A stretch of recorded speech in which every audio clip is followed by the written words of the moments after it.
사모님이 저희 아버지를 죽였어요. 지혜의 절규가 고급 저택 서재에 울려 퍼집니다. 심장병 환자에게는 치명적인 독성 물질을 약에 섞어 넣었어요. 박선영 부인의 차가운 고백. 그녀의 표정이 완전히 변해버렸습니다. 30년 동안 완벽하게 숨겨온 모든 것들이. 회장은 충격에 빠진 채 뒤로 물러섭니다. 내가 태준이에게 독을 먹여 죽인 것까지 나는 다 알고 있어. 할아버지의 분노에 찬 외침이 모든 것을 뒤바꿔 놓았습니다. 30년간 숨겨진 살인의 진실. 과연 누가, 왜 이런 일을 저질렀을까요? 모든 비밀이 밝혀지는 충격적인 이야기, 지금 시작합니다. 새벽 5시 반, 서울 강남구 한복판에 자리한 웅장한 대저택에서 송지혜의 하루가 시작됩니다. 53세의 지혜는 알람이 울리기 전에 자연스럽게 눈을 떴습니다. 이미 몸에 밴 습관이었죠. 이 집에서 일한 지 벌써 3년째, 하루도 빠짐없이 이른 새벽을 맞이했습니다. 또 하루가 시작되는구나. 지혜는 작은 한숨을 쉬며 침대에서 일어났습니다. 작은 거울 앞에 서서 회색빛 머리카락을 단정히 빗어 넘기며 자신을 바라보았습니다. 세월의 흔적이 얼굴에 새겨져 있지만 여전히 깔끔하고 단아한 인상을 유지하고 있었습니다. 지혜의 방은 지하 1층 끝자리에 있었습니다. 다른 직원들의 방보다는 조금 더 큰 편이었지만 그래도 이 거대한 저택에 비하면 정말 작은 공간이었죠. 방 한 구석에는 낡은 나무 서랍장이 있었고 그 위에는 돌아가신 아버지의 흑백 사진이 놓여 있었습니다. 아버지, 오늘도 잘 지내고 계시죠? 지혜는 사진을 향해 조용히 인사를 드렸습니다. 매일 변함없이 하는 일이었습니다. 아버지가 돌아가신 지 벌써 30년이 넘었지만 지혜에게는 어제 일처럼 생생했습니다. 부엌으로 향하는 복도를 걸으며 지혜는 이 집의 웅장함을 다시 한번 느꼈습니다. 높은 천장과 화려한 샹들리에, 그리고 곳곳에 걸린 값비싼 그림들. 지혜가 평생 벌어도 살 수 없는 집이었죠. 회장님은 된장찌개를 좋아하시고 사모님은 과일 샐러드를 드시지. 지혜는 냉장고를 열며 오늘 아침 메뉴를 생각했습니다. 3년 동안 함께 살면서 이 집 사람들의 취향을 완벽하게 파악했습니다. 아침 식사 준비를 하며 지혜는 문득 이상한 기분을 느꼈습니다. 이 집에 처음 왔을 때부터 느꼈던 묘한 친근감이었습니다.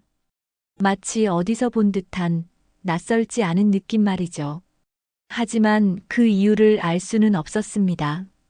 지혜 씨, 벌써 일어나셨네요. 정말 부지런하시네. 박선영 부인이 거실로 내려오며 따뜻하게 말했습니다. 45세의 부인은 언제나 우아하고 세련된 모습이었습니다. 실크 가운을 입고도 품격이 넘쳤죠. 네, 사모님. 좋은 아침입니다. 지혜는 깍듯하게 인사를 드렸습니다. 박선영 부인은 이 집의 다른 식구들과는 달랐습니다. 지혜를 단순한 도우미가 아니라 한 사람으로 인정해주는 느낌이었죠. 지혜 씨, 앉아서 함께 아침 드세요. 혼자 드시지 마시고. 부인이 식탁을 가리키며 말했습니다. 다른 집에서는 상상할 수 없는 일이었습니다. 주인과 도우미가 함께 식사를 하다니요. 아, 괜찮습니다. 저는 나중에. 지혜가 사양하려 하자 부인이 고개를 저었습니다. 아니에요. 함께 앉아요. 혼자 먹는 밥이 무슨 맛이 있겠어요. 부인의 말에 지혜는 조심스럽게 식탁에 앉았습니다. 하지만 마음 한구석에서는 이상한 감정이 올라왔습니다. 왜 이 부인은 자신에게 이렇게 잘해주는 걸까요? 지혜 씨는 가족이 있으세요? 부인이 된장찌개를 떠먹으며 물었습니다. 지혜는 잠시 숟가락을 멈췄습니다. 아니요. 혼자 삽니다. 부모님은 일찍 돌아가셨거든요. 아, 그러셨구나. 그럼 외로우시겠어요. 부인의 목소리에는 진정한 동정이 담겨 있었습니다. 괜찮습니다.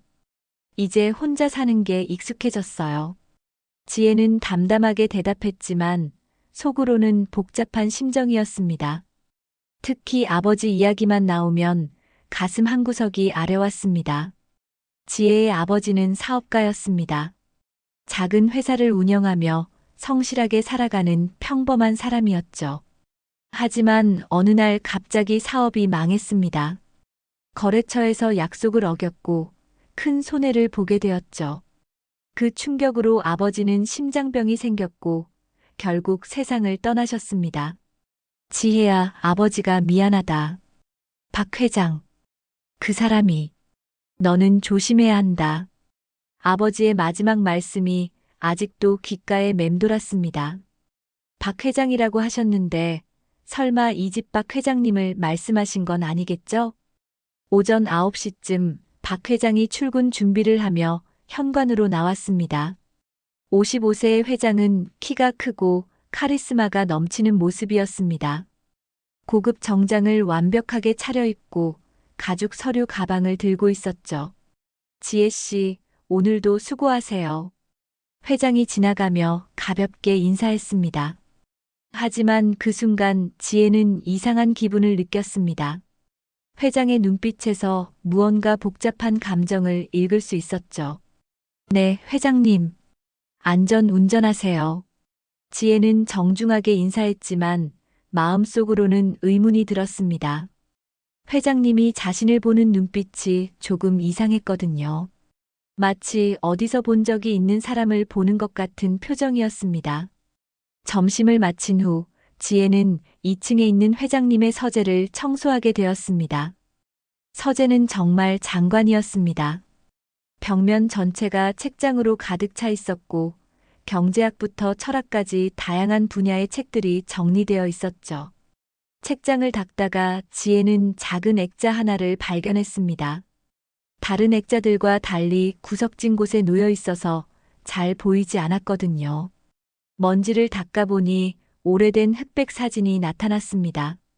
사진 속에는 젊은 시절의 박 회장과 다른 남자가 팔을 나란히 하고 환하게 웃고 있었습니다.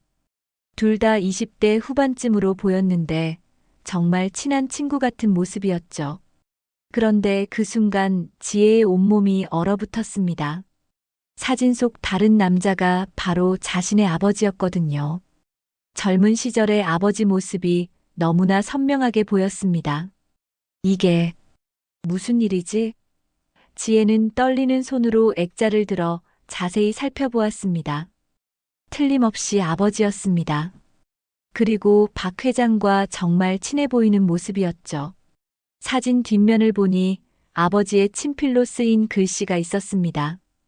형님, 언제나 고맙습니다. 동생 올림이라고 적혀 있었습니다. 글씨체도 분명히 아버지의 것이었습니다. 지혜의 머릿속이 혼란스러워졌습니다. 아버지와 박 회장이 형제 같은 사이였다는 말인가요? 그렇다면 아버지가 임종하시며 했던 말씀들은 무슨 의미였을까요? 박 회장이 아버지의 친구였다고? 지혜는 믿을 수 없다는 표정으로 사진을 다시 들여다보았습니다. 두 사람은 정말 행복해 보였습니다. 진짜 형제처럼 다정한 모습이었죠. 하지만 그렇다면 더욱 이해할 수 없었습니다. 친구였다면 왜 아버지는 박 회장을 조심하라고 하셨을까요? 대체 두 사람 사이에 무슨 일이 벌어진 걸까요? 지혜는 조심스럽게 사진을 원래 자리에 다시 놓았습니다. 하지만 가슴은 계속 두근거렸습니다. 이 집에서 일하게 된 것이 정말 우연일까요? 아니면 뭔가 다른 이유가 있는 걸까요? 저녁이 되어 하루 일을 모두 마친 지혜는 자신의 작은 방으로 돌아왔습니다. 창밖으로는 서울의 화려한 야경이 펼쳐져 있었지만 지혜의 마음은 온통 혼란스러웠습니다. 아버지의 사진을 바라보며 지혜는 조용히 말했습니다. 아버지, 박 회장님과 무슨 일이 있으셨던 거예요? 저에게 알려주세요. 다음 날 새벽 지혜는 평소보다 1시간 일찍 잠에서 깼습니다. 밤새 뒤척이며 아버지와 박 회장이 함께 찍은 그 사진 생각만 했거든요. 꿈속에서도 젊은 시절의 아버지가 나타나 무언가 간절하게 말씀하려 하셨지만 아무리 귀를 기울여도 목소리가 들리지 않았습니다. 아버지, 저에게 뭘 말씀하려는 거예요? 지혜는 침대에 앉아 아버지의 사진을 바라보며 속삭였습니다. 사진 속 아버지는 여전히 온화한 미소를 띠고 계셨지만 지혜의 마음은 복잡했습니다. 평소보다 일찍 부엌으로 향한 지혜는 찬물에 얼굴을 여러 번 씻었습니다. 거울 속 자신의 모습이 평소보다 많이 초췌해 보였거든요. 하지만 일상을 유지해야 했습니다. 그게 이 집에서 살아남는 방법이었죠. 지혜 씨, 어젯밤 잠 못 주무셨어요? 박선영 부인이 평소보다 일찍 거실로 내려오며 걱정스러운 목소리로 물었습니다. 얼굴색이 안 좋으시네요. 아, 사모님. 괜찮습니다. 그냥 잠이 잘 안 와서요. 지혜는 애써 밝게 웃으며 대답했습니다. 하지만 부인의 날카로운 눈빛을 피할 수는 없었습니다. 혹시 무슨 걱정이 있으세요? 저한테 말씀해 보세요. 부인이 지혜의 어깨를 가볍게 두드리며 말했습니다. 그 따뜻한 손길에 지혜는 순간 마음이 흔들렸습니다. 하지만 어떻게 말해야 할지 알 수가 없었습니다. 사모님, 사실 지혜가 말을 시작하려던 그 순간 현관문이 크게 열리는 소리가 들렸습니다. 평소 이 시간에는 출근하고 없을 박 회장이 급하게 집으로 들어오는 모습이었습니다. 여보, 중요한 서류를 깜빡했네. 서재에서 계약서를 가져와야 해. 회장이 부인에게 말하며 서둘러 계단을 올라가기 시작했습니다. 지혜는 그 모습을 보며 가슴이 두근거렸습니다. 혹시 어제 사진을 본 흔적을 알아차리지 않을까 하는 불안감이 밀려왔거든요. 지혜 씨, 회장님 도와드리러 가요. 서재가 너무 어수선해서 혼자서는 찾기 힘드실 거예요. 부인이 말했습니다.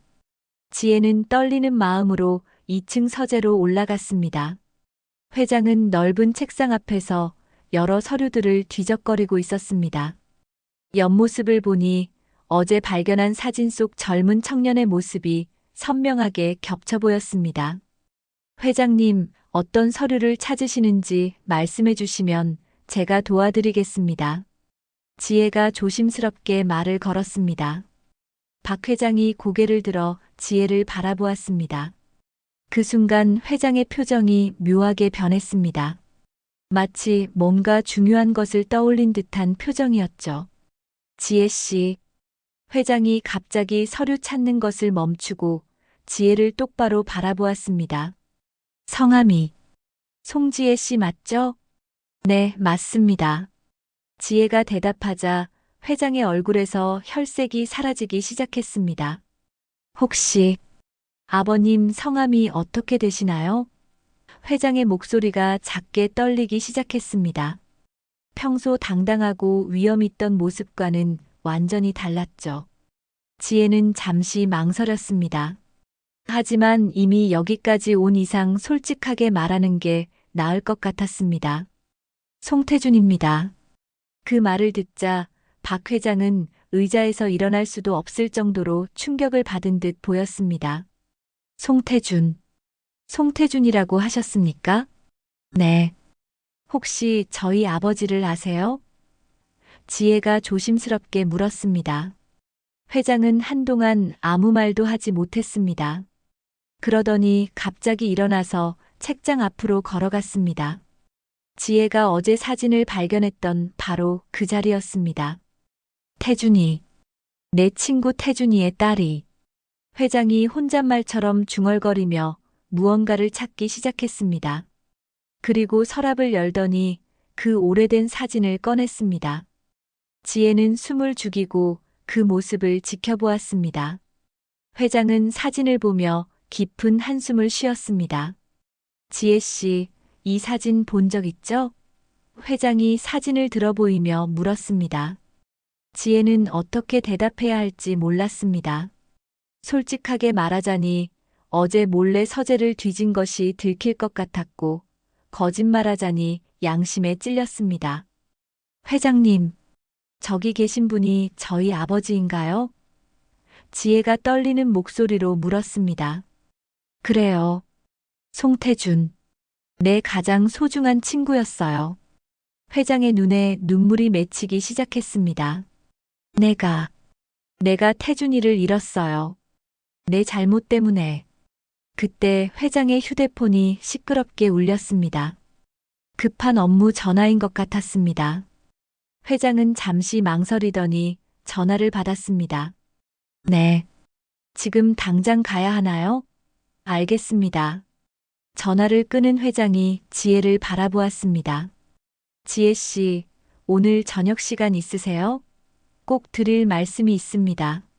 네. 있습니다. 지혜가 고개를 끄덕이자 회장은 서둘러 서류를 챙겨 나갔습니다. 혼자 남은 서재에서 지혜는 여전히 책상 위에 놓인 사진을 바라보았습니다.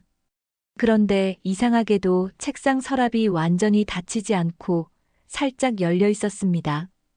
호기심에 서랍을 조심스럽게 열어보니 또 다른 놀라운 것이 들어 있었습니다. 오래되고 노란 편지 봉투였는데 겉봉에 지혜에게라고 적혀 있었습니다. 그런데 그 글씨가 아버지의 필체와 똑같았습니다. 이게 정말 아버지가 저에게 쓰신 편지인가요? 지혜는 손이 너무 떨려서 편지를 제대로 잡을 수도 없었습니다. 편지 봉투를 열고 안에 든 편지지를 꺼냈습니다. 아버지의 친필로 빼곡하게 쓰인 글씨가 눈에 들어왔습니다. 내 사랑하는 딸 지혜야, 이 편지를 내가 읽고 있다면 아버지는 이미 하늘나라에 있을 거야. 아버지가 너에게 말하지 못한 중요한 진실이 있단다. 박민호 회장과 아버지는 어릴 때부터 형제처럼 자란 사이였어. 둘 다 가난한 집 아이들이었지만 서로를 의지하며 꿈을 키워왔지. 지혜의 눈에서 눈물이 흘러내렸습니다. 아버지의 목소리가 들리는 것만 같았거든요. 하지만 사업을 시작한 후 우리 사이에 오해가 생겼어. 다른 사람이 우리 사이를 이간질했고 아버지는 그 말을 믿고 말았단다. 민호에게 상처를 주고 우리의 우정을 깨뜨렸어. 그게 아버지가 죽을 때까지 가장 후회하는 일이야. 편지를 읽으면서 지혜는 울음을 참을 수가 없었습니다. 아버지가 박 회장을 원망하신 게 아니었구나. 오해 때문에 두 분 모두 상처받으셨던 거구나. 지혜야, 만약 이 편지를 읽게 된다면 그것은 하늘이 너를 민호 곁으로 보낸 거야. 아버지를 대신해서 민호에게 사과해다오. 그리고 말해다오. 태준이는 죽는 순간까지 민호 형을 생각했다고. 편지의 마지막 부분을 읽을 때쯤 지혜는 목이 메어 소리를 낼 수도 없었습니다. 그때 갑자기 서재 문이 열리는 소리가 들렸습니다. 누군가의 발걸음 소리도 들려왔죠.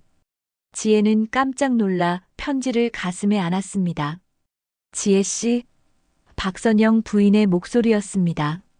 하지만 평소와는 달리 차갑고 날카로운 톤이었습니다. 부인이 서재로 들어오면서 지혜를 바라보는 눈빛이 의심스럽게 변해 있었습니다. 지혜 씨, 여기서 뭘 하고 계신 거예요? 박선영 부인이 서재 문을 완전히 열고 들어서는 순간 지혜는 온몸이 얼어붙는 것을 느꼈습니다. 부인의 눈빛이 평소와는 완전히 달랐거든요. 따뜻했던 미소는 온데간데 없고 얼음처럼 차가운 시선만이 지혜를 향하고 있었습니다. 지혜 씨, 제가 분명히 물어봤는데요. 여기서 대체 뭘 하고 계신 거예요? 부인의 목소리에는 더 이상 온화함이라곤 찾아볼 수 없었습니다. 마치 완전히 다른 사람으로 변한 것 같았죠. 지혜는 아버지의 편지를 가슴 깊숙이 숨기며 조심스럽게 일어났습니다. 손이 너무 떨려서 편지가 바스락거리는 소리가 날까봐 걱정이 될 정도였습니다. 사모님, 회장님께서 급히 서류를 찾으시길래 제가 도와드리려고 했어요. 지혜가 최대한 평온한 목소리로 대답했습니다. 서류를 찾는다고 회장님의 개인 서랍을 마음대로 뒤지는 건가요? 부인이 한 발짝 더 다가오며 날카롭게 반박했습니다. 지혜 씨, 정말 솔직하게 말해보세요. 우리 집에 온 진짜 목적이 뭐예요? 지혜는 심장이 터질 것처럼 뛰는 것을 느꼈지만 최대한 침착함을 유지하려 노력했습니다. 무슨 말씀이세요, 사모님? 저는 그냥 일하러 온 거예요. 생계를 위해서 말이에요. 정말 그럴까요? 부인이 냉소적으로 웃으며 고개를 갸우뚱했습니다. 지혜 씨가 3년 전에 처음 우리 집에 왔을 때부터 뭔가 이상하다고 생각했어요. 다른 도우미들과는 확실히 달랐거든요. 지혜는 입술을 꽉 깨물었습니다. 부인이 처음부터 자신을 의심하고 있었다는 사실이 충격적이었거든요. 어떻게 다르다는 뜻인가요? 지혜가 조심스럽게 물었습니다. 마치 이 집에 대해 뭔가를 미리 알고 있는 것 같았어요. 부인이 팔짱을 끼며 지혜를 쭉 훑어보았습니다. 그리고 회장님을 볼 때마다 하는 그 표정. 보통 직원들과는 확연히 다른 감정이 담겨 있었죠. 지혜는 아무 말도 할 수 없었습니다. 부인의 관찰력이 이렇게 예리한 줄 몰랐거든요. 특히 회장님도 지혜 씨를 볼 때마다 이상한 표정을 지으셨어요. 부인이 서재 안을 천천히 걸어다니며 말을 이어갔습니다. 마치 과거의 누군가를 떠올리는 듯한 그런 표정이었죠. 이제야 그 이유를 알 것 같네요. 사모님, 저는 정말 지혜가 변명하려 했지만 부인이 손을 들어 제지했습니다. 지혜 씨, 혹시 송태준이라는 이름 들어보셨나요? 부인이 갑자기 폭탄 같은 질문을 던졌습니다. 그 순간 지혜의 얼굴에서 모든 혈색이 사라졌습니다. 부인이 아버지의 이름까지 정확히 알고 있다니요. 그 표정을 보니 제가 맞게 짐작한 것 같네요. 부인이 만족스럽다는 듯이 고개를 끄덕였습니다. 송태준의 딸이군요. 이제 모든 퍼즐이 맞춰지네요. 사모님, 어떻게 저희 아버지를? 지혜가 떨리는 목소리로 물었습니다. 어떻게 알았냐고요? 부인이 서재 한쪽에 있는 가죽 소파에 우아하게 앉으며 차분하면서도 위협적인 톤으로 대답했습니다.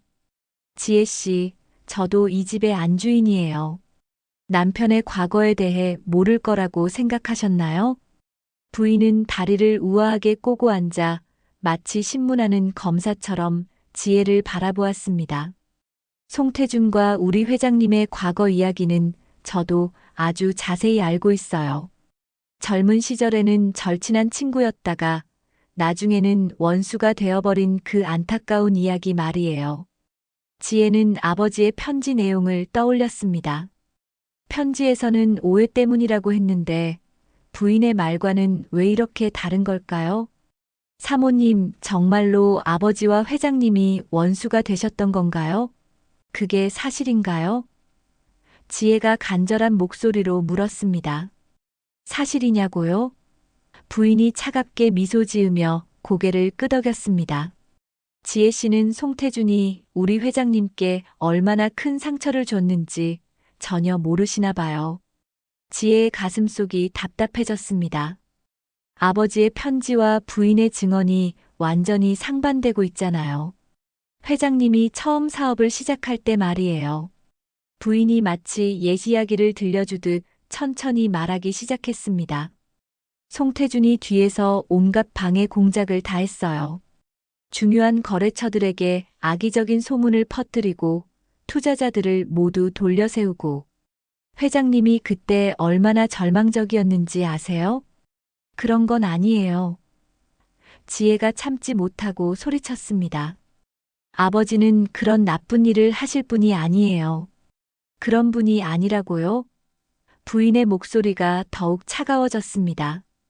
그럼 송태준이 결국 파산해서 비참하게 죽은 것도 다 자업자득이 아니라는 말인가요? 아버지는 지혜의 목소리가 떨렸습니다. 아버지는 정말 선량한 분이셨어요. 남을 해치는 일은 절대로 하지 않으시는 분이었다고요. 선량한 분이었다고요? 부인이 일어나서 지혜에게 천천히 다가왔습니다. 그럼 지혜 씨는 대체 왜 여기에 온 거예요? 설마 정말로 단순히 일하러만 온 건 아니겠죠? 지혜는 대답할 수 없었습니다. 사실 처음에는 박 회장에 대한 원망과 복수심으로 이곳에 왔으니까요.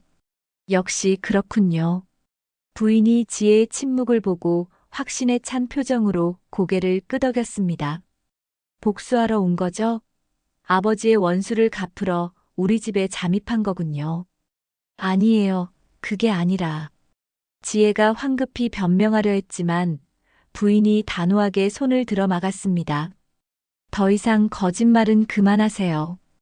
부인이 냉정하게 말했습니다. 지혜 씨가 이 집에 온 진짜 목적을 저는 이미 다 알고 있다니까요. 바로 그때 서재 문이 갑자기 열리며 박 회장이 들어왔습니다.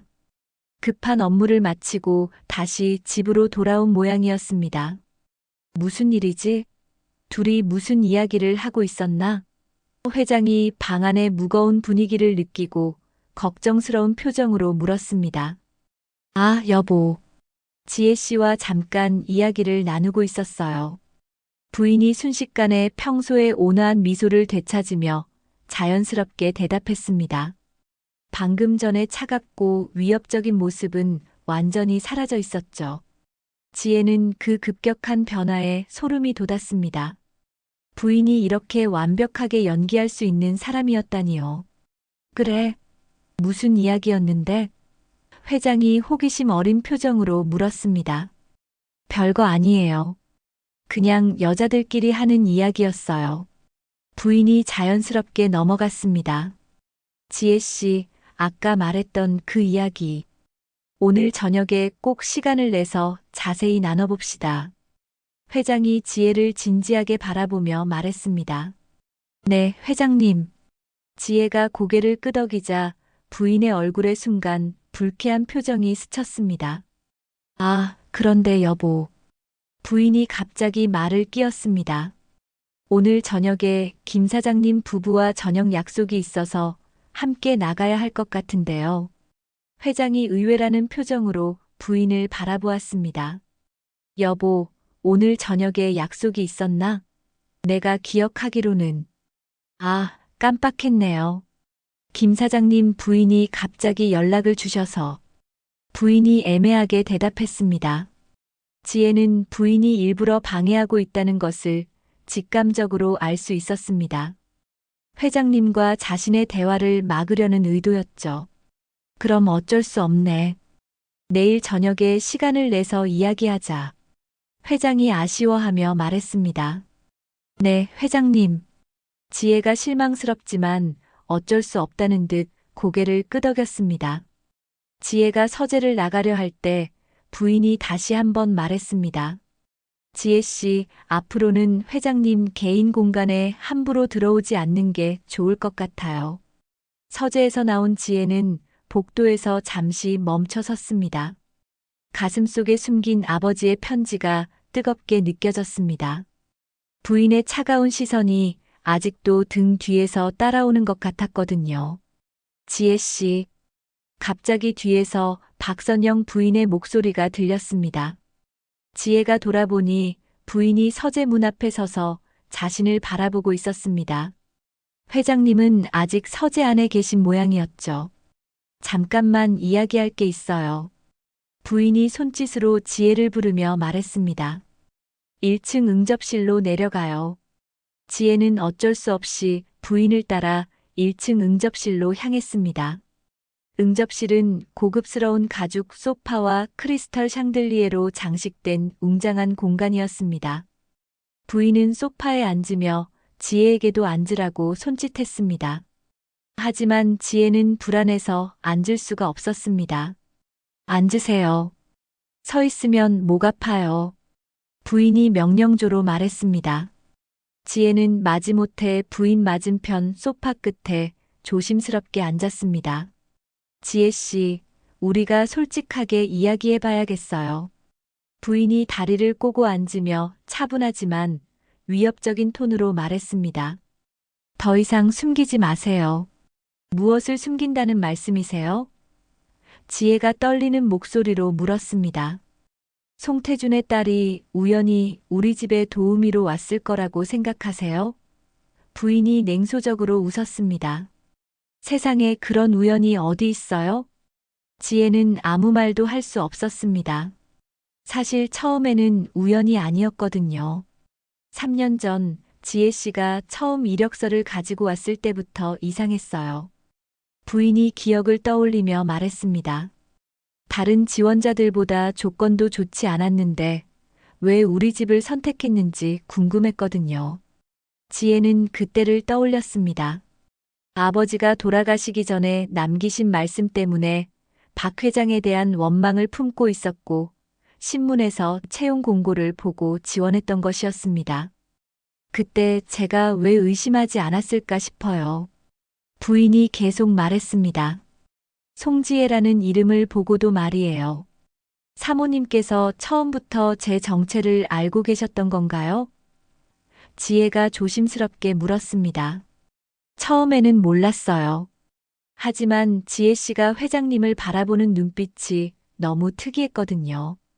부인이 예리한 시선으로 지혜를 바라보았습니다. 원망과 호기심이 섞인 그런 눈빛이었어요. 지혜의 심장이 빠르게 뛰기 시작했습니다.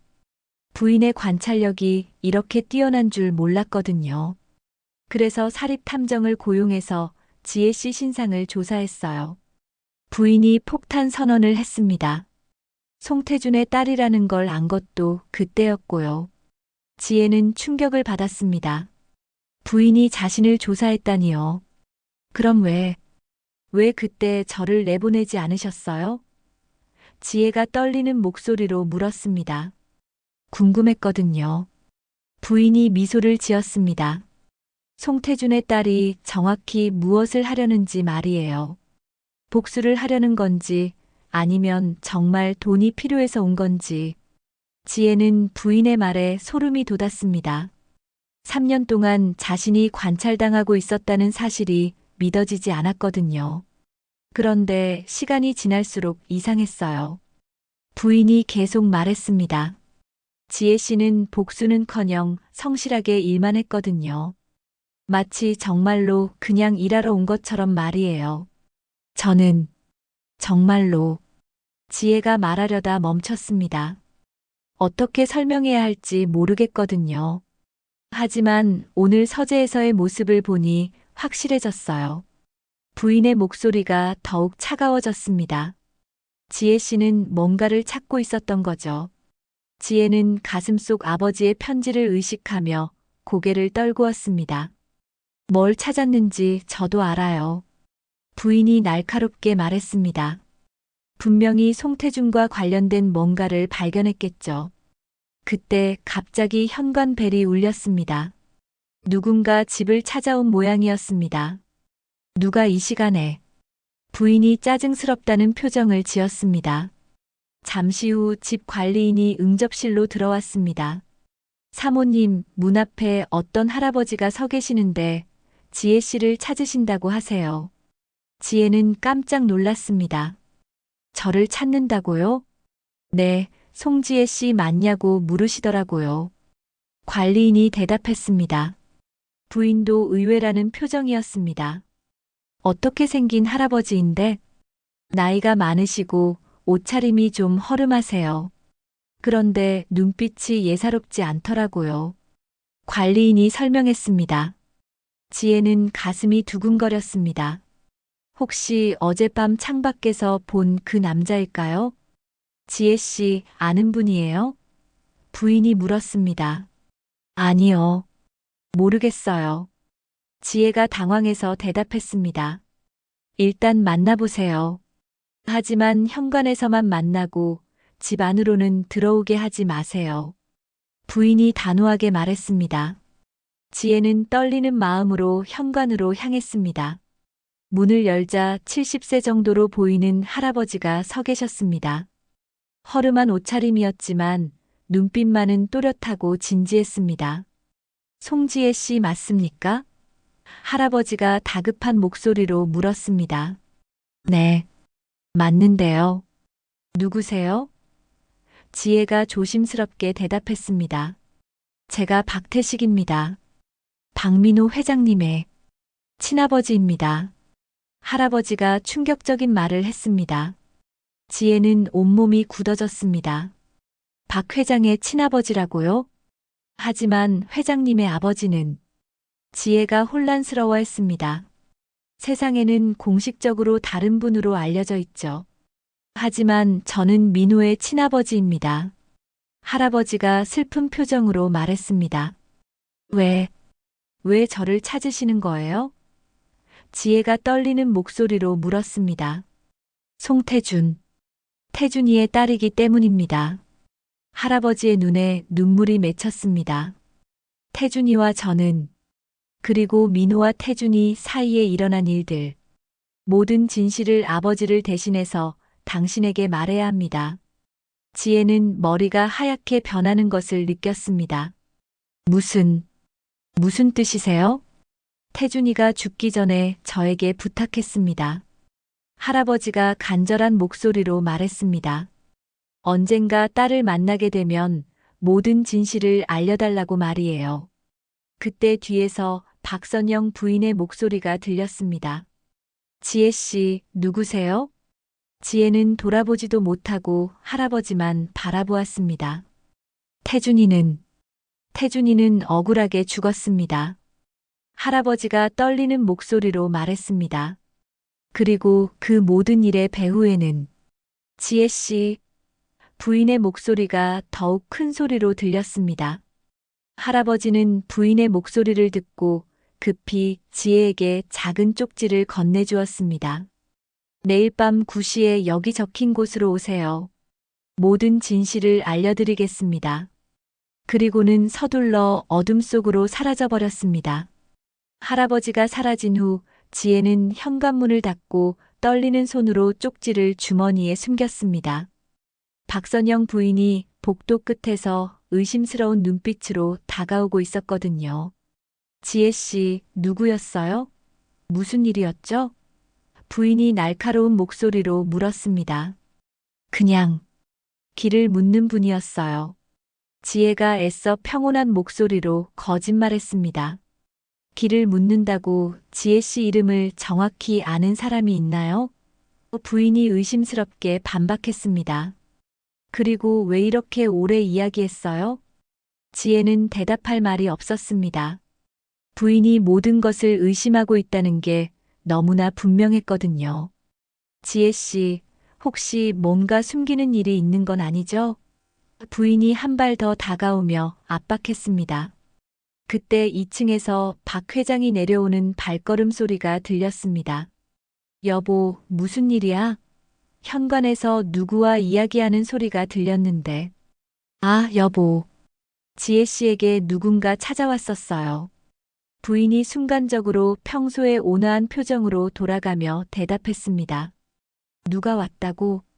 회장이 의외라는 표정으로 지혜를 바라보았습니다. 그냥 길 잃은 분이었어요, 회장님.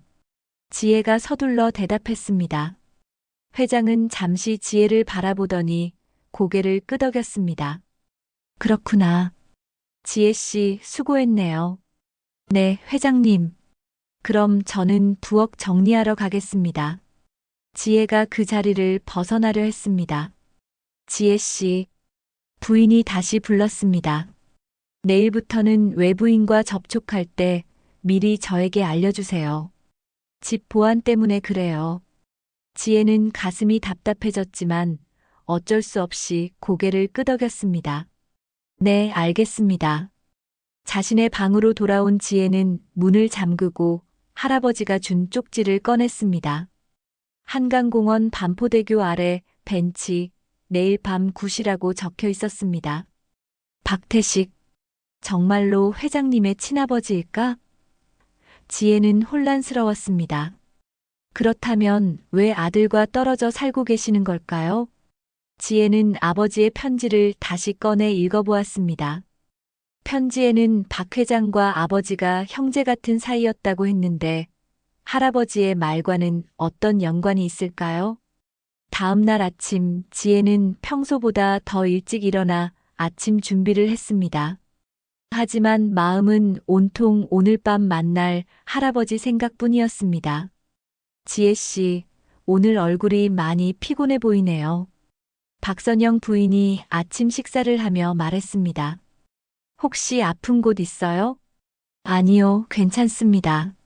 지혜가 대답했지만 부인의 시선이 계속 따라다니는 것 같았습니다. 오후가 되자 지혜는 빨래를 널기 위해 뒤뜰로 나갔습니다. 그런데 담장 너머로 어제 그 할아버지가 서 계신 것을 발견했습니다. 할아버지는 지혜를 보자 손을 흔들며 다가왔습니다. 지혜 씨, 잠깐만요. 지혜는 주변을 살피고 조심스럽게 담장 근처로 갔습니다. 할아버지, 여기 오시면 안 돼요. 들키면 급한 일이 생겼어요. 할아버지가 다급한 목소리로 말했습니다. 오늘 밤 약속한 곳에 못 갈 것 같아요. 누군가 저를 감시하고 있어요. 지혜는 깜짝 놀랐습니다. 감시한다고요? 박선영. 그 여자가 사람을 보냈어요. 제가 지혜 씨를 만나는 걸 막으려고 하고 있습니다. 할아버지의 목소리에 분노가 섞여 있었습니다. 그럼 어떻게 해야 해요? 지혜가 당황해서 물었습니다. 이것만은 꼭 기억해 두세요. 할아버지가 간절한 목소리로 말했습니다. 30년 전 태준이와 민호 사이에 일어난 일은 모두 박선영의 계획이었어요. 지혜는 충격을 받았습니다. 사모님이요? 박선영은 원래 태준이의 연인이었어요. 하지만 민호가 더 부유해지자 태준이를 버리고 민호에게 갔죠. 할아버지의 목소리가 떨렸습니다. 그게 무슨 말씀이세요? 지혜가 믿을 수 없다는 표정으로 물었습니다. 박선영은 태준이와 민호 사이를 이간질했어요. 태준이가 민호를 배신했다고 거짓말을 한 거죠. 할아버지가 분노에 찬 목소리로 계속 말했습니다. 그때 갑자기 뒤에서 박선영 부인의 목소리가 들렸습니다. 지혜 씨, 거기서 뭘 하고 있어요? 지혜는 깜짝 놀라 돌아봤습니다. 부인이 뒤뜰 출입문에 서서 의심스러운 눈빛으로 바라보고 있었습니다. 빨래를 널고 있었어요, 사모님. 지혜가 당황해서 대답했습니다. 부인이 담장 쪽을 바라봤지만 할아버지는 이미 사라진 후였습니다. 혹시 누구와 이야기하고 있었나요? 부인이 날카롭게 물었습니다. 아니요, 혼자 있었어요. 지혜가 거짓말했습니다. 부인은 의심스럽다는 표정으로 담장 주변을 살펴보더니 지혜에게 다가왔습니다. 지혜 씨, 저와 잠깐 이야기할 게 있어요. 지혜는 어쩔 수 없이 부인을 따라 집 안으로 들어갔습니다. 부인은 거실 소파에 앉으며 지혜에게도 앉으라고 했습니다. 지혜 씨, 솔직히 말해보세요. 어제 그 할아버지와 오늘도 만났죠? 부인이 직설적으로 물었습니다. 아니에요, 사모님. 지혜가 부인했지만 목소리가 떨렸습니다. 거짓말하지 마세요. 제가 다 봤어요. 부인의 목소리가 차가워졌습니다. 그 할아버지가 누군지도 알고 있어요. 지혜는 숨이 막혔습니다. 부인이 정말 모든 것을 알고 있는 것 같았거든요. 박태식 할아버지죠? 우리 회장님의. 부인이 말을 멈췄습니다. 사모님. 지혜가 떨리는 목소리로 말했습니다. 지혜 씨, 그 할아버지 말은 절대 믿으면 안 돼요. 부인이 단호하게 말했습니다. 그분은 치매기가 있으셔서 헛소리를 많이 하세요. 지혜는 믿을 수 없었습니다. 할아버지가 치매라고요? 특히 옛날 일에 대해서는 사실과 다른 이야기를 많이 해요. 부인이 계속 설명했습니다. 가족들이 모두 고생하고 있어요. 그럼 할아버지가 하신 말씀들이 모두 거짓말이라는 건가요? 지혜가 혼란스러워했습니다. 안타깝게도 그래요. 부인이 동정하는 듯한 표정을 지었습니다. 지혜 씨도 그런 헛소리에 휘둘리지 마세요. 지혜는 머릿속이 복잡해졌습니다. 할아버지의 말과 부인의 말 중 무엇이 진실일까요? 지혜 씨, 앞으로는 그 할아버지를 만나지 마세요. 부인이 명령조로 말했습니다. 지혜 씨를 위해서도 좋지 않아요. 그때 현관에서 박 회장이 돌아오는 소리가 들렸습니다. 여보, 집에 왔어. 아, 여보. 어서 와요. 부인이 다시 온화한 미소를 지으며 일어났습니다. 회장이 거실로 들어오며 지혜를 보았습니다. 지혜 씨도 있네요. 오늘은 어땠어요? 괜찮았습니다, 회장님. 지혜가 대답했지만 마음은 복잡했습니다. 지혜 씨, 내일 저녁에는 꼭 시간을 내서 이야기해요. 회장이 진지하게 말했습니다. 중요한 얘기가 있어서요. 부인의 얼굴이 순간 굳어졌지만 금세 미소로 바뀌었습니다. 여보, 너무 무거운 이야기는 하지 마세요. 지혜는 그 모든 상황을 지켜보며 더욱 혼란스러워했습니다. 대체 누구의 말이 진실일까요? 그날 밤 지혜는 잠들 수가 없었습니다. 할아버지의 말과 부인의 말이 머릿속에서 계속 맴돌았거든요. 누구의 말이 진실일까요? 아버지의 편지를 다시 꺼내 읽어보았지만 답은 나오지 않았습니다. 새벽 3시쯤 지혜는 목이 말라서 부엌으로 물을 마시러 갔습니다. 조용히 복도를 걷는데 2층에서 이상한 소리가 들렸습니다. 누군가 전화 통화를 하는 목소리였죠. 그 할아버지 때문에 문제가 생기고 있어. 빨리 처리해야 해. 박선영 부인의 목소리였습니다. 지혜는 숨을 죽이고 계단 아래에서 들었습니다. 지혜 씨가 진실을 알게 되면 모든 게 끝나는 거야. 30년 동안 숨겨온 모든 것들이 밝혀질 거라고. 부인의 목소리가 점점 날카로워졌습니다. 지혜는 가슴이 두근거렸습니다. 부인이 무언가를 숨기고 있다는 게 분명했거든요. 송태준의 딸이 이렇게 끈질길 줄 몰랐어. 처음에는 그냥 돈이 필요해서 온 줄 알았는데 부인이 짜증스럽게 말했습니다. 지혜는 더 이상 듣고 있을 수 없어서 조용히 자신의 방으로 돌아갔습니다. 부인의 통화 내용이 계속 머릿속을 맴돌았습니다. 다음 날 아침 지혜는 평소보다 더 조심스럽게 행동했습니다. 부인이 자신을 더욱 예리하게 지켜보고 있다는 것을 느낄 수 있었거든요. 지혜 씨, 오늘 표정이 안 좋으시네요. 잠 못 주무셨어요? 부인이 아침 식사를 하며 물었습니다. 괜찮습니다, 사모님. 지혜가 대답했지만 부인의 시선을 피했습니다. 혹시 어제 그 할아버지 생각 때문에 고민하고 계신 건 아니죠? 부인이 날카롭게 물었습니다. 지혜는 깜짝 놀랐습니다. 부인이 어떻게 그것을 알았을까요? 지혜 씨, 제가 어제 말씀드렸잖아요. 그분은 치매가 있으셔서 헛소리를 많이 하신다고요. 부인이 단호하게 말했습니다. 네, 알고 있습니다. 지혜가 고개를 끄덕였습니다. 그때 박 회장이 아침 식사를 하러 내려왔습니다. 여보, 지혜 씨. 좋은 아침이야. 좋은 아침입니다, 회장님. 지혜가 인사를 드렸습니다. 지혜 씨, 오늘 저녁에 약속했던 이야기 기억하죠? 회장이 진지하게 말했습니다.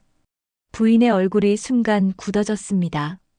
여보, 무슨 이야기를 그렇게 심각하게 하려고 하세요? 여보한테도 중요한 이야기야. 함께 들어도 좋을 것 같아. 회장이 부인을 바라보며 말했습니다. 그럼 저도 함께 하겠어요. 부인이 억지로 미소를 지으며 대답했습니다. 오후가 되자 지혜는 평소처럼 2층 청소를 시작했습니다. 회장님의 서재에 들어가니 어제와는 다른 점을 발견했습니다. 서랍이 완전히 비어 있었거든요. 어제까지 있던 사진과 편지가 없어졌네. 지혜는 당황했습니다. 누군가 일부러 치운 것 같았습니다. 지혜는 다른 곳도 찾아보았지만 아버지와 관련된 자료는 모두 사라진 상태였습니다. 분명히 부인이 치웠을 거라고 생각했습니다. 지혜 씨, 뭘 찾고 계세요? 갑자기 뒤에서 부인의 목소리가 들렸습니다. 지혜는 깜짝 놀라 돌아봤습니다. 청소하고 있었어요, 사모님. 청소를 한다면서 서랍을 뒤지고 계셨는데요. 부인이 의심스럽게 말했습니다. 그게 아니라. 지혜가 변명하려 했지만 부인이 끊었습니다. 지혜 씨, 이제 그만하세요. 부인의 목소리가 차가워졌습니다. 더 이상 모른 척 할 수 없어요. 무슨 말씀이세요? 지혜가 떨리는 목소리로 물었습니다. 지혜 씨가 뭘 찾고 있는지 저는 다 알아요. 부인이 서재문을 닫으며 말했습니다. 송태준과 관련된 자료들을 찾고 계시죠? 지혜는 아무 말도 할 수 없었습니다. 그 자료들은 이미 제가 다른 곳으로 옮겼어요. 부인이 승리감에 찬 표정으로 말했습니다.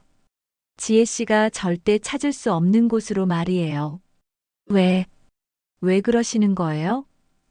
지혜가 간신히 물었습니다. 왜냐고요? 부인이 냉소적으로 웃었습니다. 30년 전 일들이 밝혀지면 제가 얼마나 곤란해지는지 아세요? 지혜는 부인의 말에 충격을 받았습니다. 정말로 부인이 뭔가를 숨기고 있었던 거였습니다. 지혜 씨, 송태준이 어떻게 죽었는지 정말 모르세요? 부인이 위협적인 톤으로 물었습니다. 심장마비로 돌아가셨어요. 지혜가 떨리는 목소리로 대답했습니다. 심장마비요? 부인이 날카롭게 웃었습니다. 그게 정말 자연사였을까요? 지혜는 온몸이 차가워지는 것을 느꼈습니다. 무슨 뜻이에요? 송태준은 박민호와 저 사이의 진실을 알게 되었어요. 부인이 천천히 말하기 시작했습니다. 제가 원래 태준이의 연인이었다는 것, 그리고 민호가 더 부유해지자 태준이를 버리고 민호에게 간 것까지 모든 걸 알았죠. 지혜는 숨이 막혔습니다. 할아버지의 말이 사실이었던 거였습니다. 그래서 태준이는 민호에게 모든 진실을 말하려고 했어요. 부인의 목소리가 더욱 차가워졌습니다.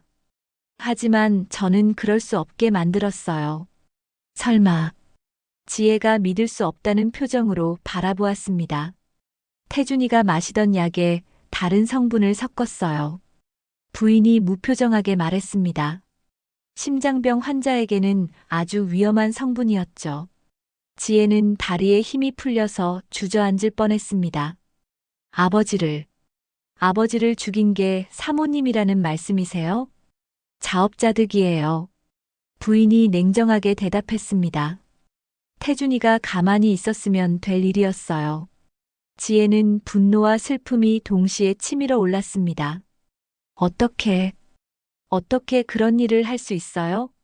30년 동안 완벽하게 숨겨왔는데 지혜 씨 때문에 모든 게 흔들리고 있어요. 부인이 짜증스럽게 말했습니다. 회장님은 모르시는 거예요? 지혜가 떨리는 목소리로 물었습니다. 민호는 아무것도 몰라요. 아직까지도 태준이가 자신을 배신했다고 생각하고 있어요. 부인이 만족스럽게 말했습니다. 그때 갑자기 서재문이 열렸습니다. 박 회장이 들어서며 말했습니다. 여보, 지혜 씨와 무슨 이야기를. 회장은 둘의 심각한 분위기를 보고 말을 멈췄습니다. 여보. 부인이 당황한 기색을 보이며 일어났습니다. 무슨 일이야? 둘 다 표정이 이상한데. 회장이 의심스럽게 물었습니다. 지혜는 이제 모든 진실을 말해야 할 때라고 생각했습니다. 회장님, 제가 할 말이 있습니다. 부인의 얼굴이 창백해졌습니다. 지혜 씨, 함부로 말하면 안 돼요. 하지만 지혜는 더 이상 참을 수 없었습니다. 회장님, 저는 송태준의 딸입니다. 박 회장은 그 말을 듣고 충격을 받은 듯 뒤로 물러났습니다. 박 회장은 지혜의 말을 듣고 완전히 얼어붙었습니다. 온몸이 떨리기 시작했고 얼굴에서는 모든 혈색이 사라져버렸습니다. 송태준이 딸이라고? 회장의 목소리가 간신히 나왔습니다. 태준이에게 딸이 있었다고? 네, 회장님. 제 아버지는 송태준입니다. 지혜가 눈물을 흘리며 다시 한번 확인해 주었습니다. 회장님과 형제처럼 지내셨던 바로 그분이요. 회장은 뒤로 몇 걸음 물러서더니 벽에 등을 기댔습니다. 다리에 힘이 풀려서 서 있을 수조차 없는 상황이었습니다. 태준이의 딸. 그럼 지혜는? 내가 3년 동안. 회장이 중얼거리며 자신의 머리를 감쌌습니다. 여보, 진정하세요. 박선영 부인이 급히 회장의 팔을 잡으며 안정시키려 했습니다. 지혜 씨가 무슨 이상한 소리를 하는 건지 모르겠어요. 이상한 소리가 아닙니다. 지혜가 목소리를 높이며 외쳤습니다. 사모님이 방금 전에 직접 고백하셨잖아요. 저희 아버지를 죽였다고. 회장의 눈이 더욱 커졌습니다. 뭐라고? 여보가 태준이를 죽였다고? 여보, 그런 말은 절대 믿으면 안 돼요. 부인이 다급한 표정으로 회장을 설득하려 했습니다. 지혜 씨가 복수심에 눈이 멀어서 아무 말이나 하는 거예요. 복수심이 아닙니다. 지혜가 가슴속에서 아버지의 편지를 꺼내며 소리쳤습니다. 이것 좀 보세요, 회장님. 아버지께서 직접 쓰신 편지예요. 회장은 편지를 보자마자 온몸이 떨리기 시작했습니다. 편지지를 받아든 손이 너무 떨려서 제대로 잡을 수도 없었습니다. 이게 정말 태준이 필체야. 회장의 목소리가 메어오기 시작했습니다. 이 글씨체, 틀림없어. 부인은 편지를 보고 얼굴이 창백해졌습니다. 그런 편지가 대체 어디서 나온 거예요? 회장님 서재 서랍에 있었어요. 지혜가 부인을 똑바로 바라보며 단호하게 말했습니다. 사모님이 어젯밤에 모든 자료를 치우시기 전까지는 말이에요. 회장이 편지를 읽기 시작했습니다. 한 글자 한 글자 읽어갈 때마다 그의 표정은 더욱 절망적으로 변해갔습니다. 눈물이 편지지 위로 떨어져 글씨를 번지게 했습니다.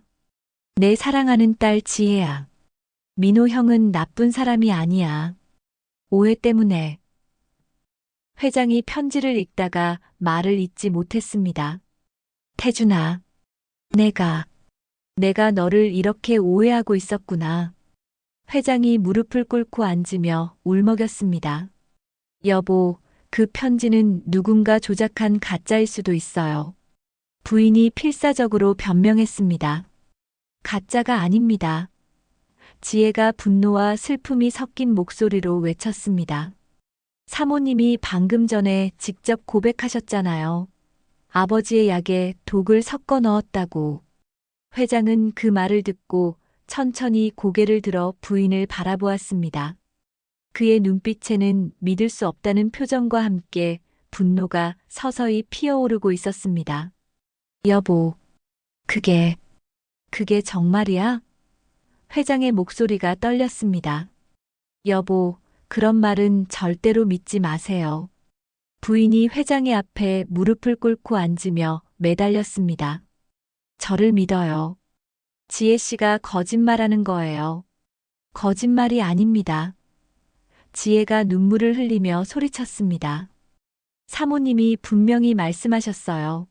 원래 아버지의 연인이었는데 회장님이 더 부유해지자 아버지를 버리고 회장님에게 왔다고. 그리고 아버지와 회장님 사이를 이간질했다고. 회장의 얼굴이 점점 굳어지기 시작했습니다. 여보, 태준이의 연인이었다고? 여보, 그건 정말 아니에요. 부인이 울먹이며 부인했습니다. 그때 갑자기 서재 문이 크게 열리며 박태식 할아버지가 숨을 헐떡이며 들어왔습니다. 민호야. 할아버지가 다급한 목소리로 회장을 불렀습니다. 아버지. 회장이 놀란 표정으로 할아버지를 바라보았습니다. 어떻게 여기까지? 아버지는 여기 오시면 안 된다고 했잖아요. 부인이 급히 일어나서 할아버지를 막으려 했습니다. 지혜야. 할아버지가 지혜를 보고 안도의 표정을 지었습니다. 다행히 무사하구나. 얼마나 걱정했는지 몰라. 할아버지, 어떻게 집 안까지 들어오셨어요? 지혜가 놀라며 물었습니다. 집 관리인이 저를 알아보고 들여보내줬어. 민호야. 할아버지가 회장을 진지하게 바라보며 말했습니다. 이제 정말로 모든 진실을 알 때가 되었다. 아버지, 무슨 진실을 말씀하시는 거예요? 회장이 혼란스러워하며 물었습니다. 30년 전 태준이와 내 사이에 일어난 모든 일들의 진실 말이야. 할아버지가 숨을 고르며 진지하게 말했습니다. 부인의 얼굴이 더욱 창백해졌습니다. 할아버지는 치매 때문에 헛소리를 많이 하세요. 믿으면 안 돼요. 치매라고? 할아버지가 분노에 찬 표정으로 부인을 바라보았습니다. 박선영, 내가 그런 악독한 거짓말까지 하고 있었구나. 할아버지, 진실이 정확히 뭐예요? 지혜가 간절한 목소리로 물었습니다. 할아버지는 깊은 한숨을 쉬고 무겁게 입을 열었습니다. 30년 전 박선영은 태준이의 연인이었어. 둘은 정말 사랑하는 사이였지. 하지만 민호가 사업에서 크게 성공하기 시작하자 박선영은 태준이를 차버리고 민호에게 갔어. 회장은 그 말을 듣고 완전히 충격에 빠졌습니다. 여보가, 태준이, 그게 전부가 아니야. 할아버지가 분노에 찬 목소리로 계속 말했습니다. 박선영은 태준이가 민호를 배신했다는 거짓 소문을 사방에 퍼뜨렸어. 민호가 태준이를 영원히 미워하게 만들기 위해서 말이야. 그건 절대 사실이 아니에요. 부인이 필사적으로 부인했습니다. 사실이야. 할아버지가 단호하게 외쳤습니다. 내가 모든 증거를 가지고 있다고 했잖아. 할아버지는 낡은 가방에서 오래된 서류 뭉치들을 꺼냈습니다. 이것들을 직접 봐, 민호야. 박선영과 태준이의 회사 기밀 정보를 빼내서 내 경쟁사들에게 넘긴 모든 증거들이야. 회장은 떨리는 손으로 서류들을 받아보기 시작했습니다. 서류를 볼 때마다 그의 얼굴은 점점 더 경악스러운 표정으로 변해갔습니다. 이게 모두 사실이라는 거야? 회장이 믿을 수 없다는 표정으로 중얼거렸습니다. 여보, 그런 조작된 서류들에 속으면 안 돼요. 부인이 마지막 발악을 하며 소리쳤습니다. 조작이 아니야. 할아버지가 분노로 온몸을 떨며 소리쳤습니다. 박선영, 내가 태준이에게 독을 먹여 죽인 것까지 나는 다 알고 있어. 회장은 그 말을 듣고 완전히 무너져 내렸습니다. 바닥에 주저앉으며 머리를 감쌌습니다. 여보, 정말로 태준이를. 회장이 절규하듯 중얼거렸습니다. 여보, 제발 저만은 믿어주세요. 부인이 울먹이며 회장에게 매달렸습니다. 하지만 회장은 이미 모든 것을 이해한 듯 보였습니다. 30년 동안 내가 가장 소중한 친구를 오해하고 원망하며 살았던 거구나. 회장님, 지혜가 조심스럽게 회장에게 다가갔습니다. 지혜야. 회장이 지혜를 바라보며 눈물을 펑펑 흘렸습니다. 아저씨가 내 아버지에게 얼마나 죄송한지. 회장님, 아버지는 마지막까지도 회장님을 형님이라고 부르셨어요. 지혜가 아버지의 편지를 다시 보여주며 말했습니다. 회장은 편지를 다시 읽으며 더욱 크게 울었습니다. 태준아, 형이 정말 미안하다. 너무 미안해. 할아버지의 충격적인 증언을 들은 박 회장은 바닥에 주저앉아 머리를 감싸고 오열하고 있었습니다. 30년간 가슴속에 품고 살아온 모든 원망과 오해, 그리고 죄책감이 한순간에 무너져 내리는 순간이었습니다. 태준아, 형이 정말 미안하다. 너무 미안해. 회장이 바닥을 치며 절규했습니다. 이제 모든 게 끝났어, 민호야. 할아버지가 아들의 떨리는 어깨를 감싸며 위로의 말을 건넸습니다. 태준이도 하늘에서 모든 걸 이해하고 있을 거야. 하지만 박선영 부인은 아직 상황을 받아들일 수 없었습니다. 갑자기 서재 문 쪽으로 발걸음을 옮기며 히스테릭하게 소리쳤습니다. 이런 식으로 끝날 순 없어. 30년 동안 완벽하게 계획하고 살아왔는데 이렇게 망할 순 없다고. 지혜가 급히 부인을 막으려 했습니다. 사모님, 어디로 가시려고요? 이제 모든 게 끝났어요. 비켜. 내가 이렇게 무너질 순 없어. 부인이 지혜를 거칠게 밀어내며 문 쪽으로 향했습니다. 지혜는 균형을 잃고 넘어질 뻔했지만 할아버지가 재빠르게 지혜의 팔을 붙잡아 지탱해 주었습니다. 괜찮니, 지혜야? 할아버지가 걱정스럽게 물었습니다. 박선영. 회장이 바닥에서 일어나 분노에 찬 목소리로 부인을 불렀습니다.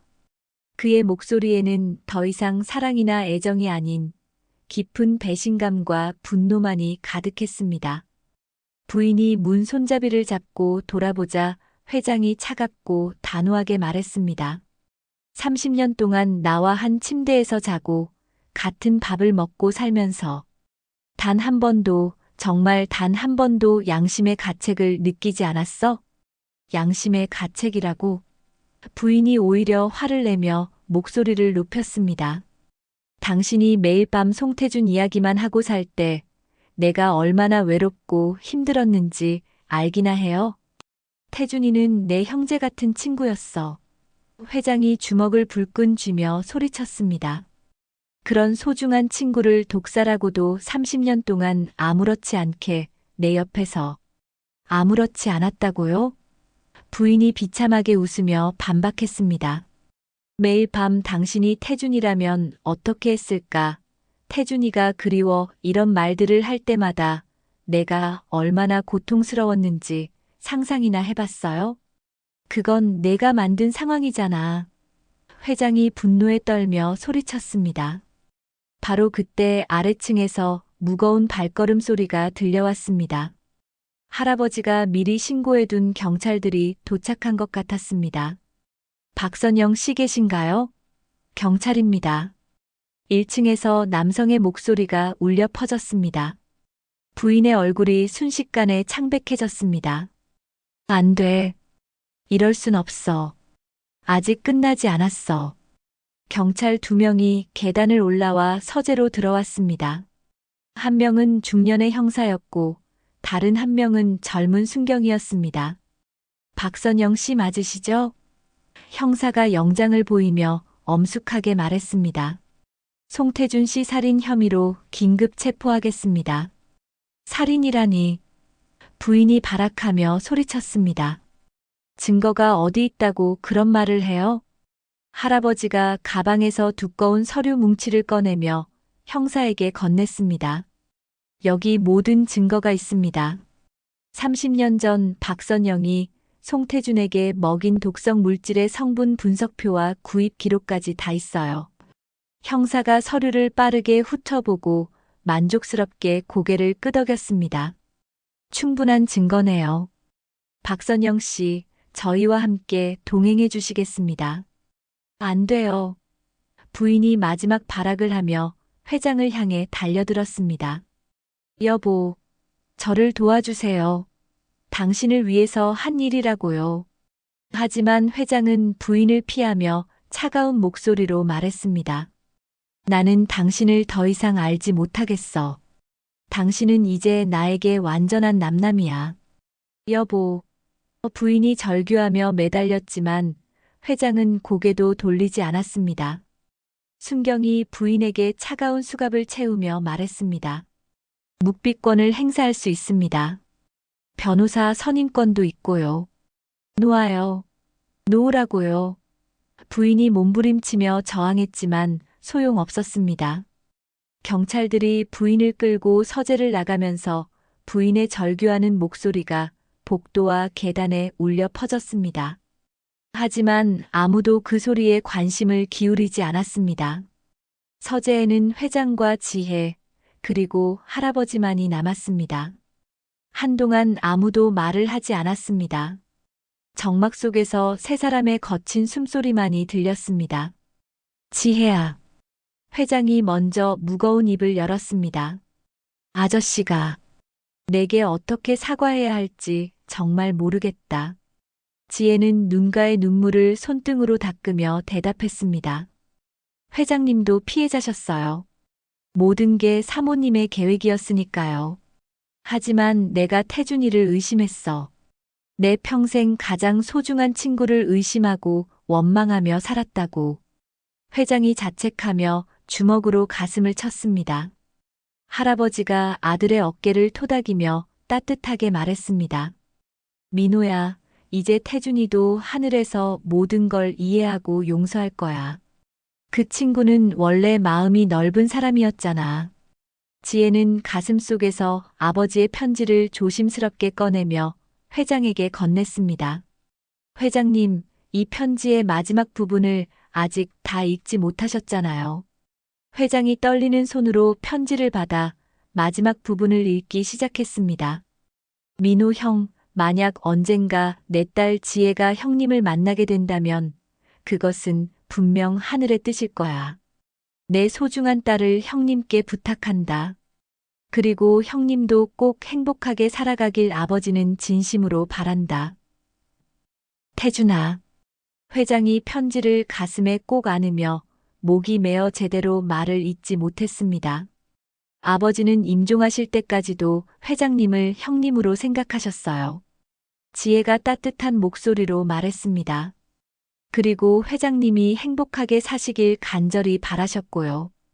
회장은 지혜를 바라보며 진심 어린 목소리로 말했습니다. 지혜야, 이제부터 아저씨가 내 아버지 역할을 해도 될까? 태준이를 대신해서 말이야. 지혜는 고개를 끄덕이며 환한 미소를 지었습니다. 네, 정말 좋아요. 그럼 이제부터 회장님이라고 하지 말고 아버지라고 불러줘. 회장이 지혜의 손을 따뜻하게 잡으며 말했습니다. 네, 아버지. 지혜가 수줍게 웃으며 대답했습니다. 할아버지가 두 사람을 바라보며 흐뭇하게 웃었습니다. 이제 정말로 우리는 한 가족이 되었구나. 그날 밤 세 사람은 함께 조용한 저녁 식사를 했습니다. 30년 만에 진실이 밝혀지고 진짜 가족이 된 첫 번째 식사였습니다. 지혜는 창밖의 서울 야경을 바라보며 마음속으로 말했습니다.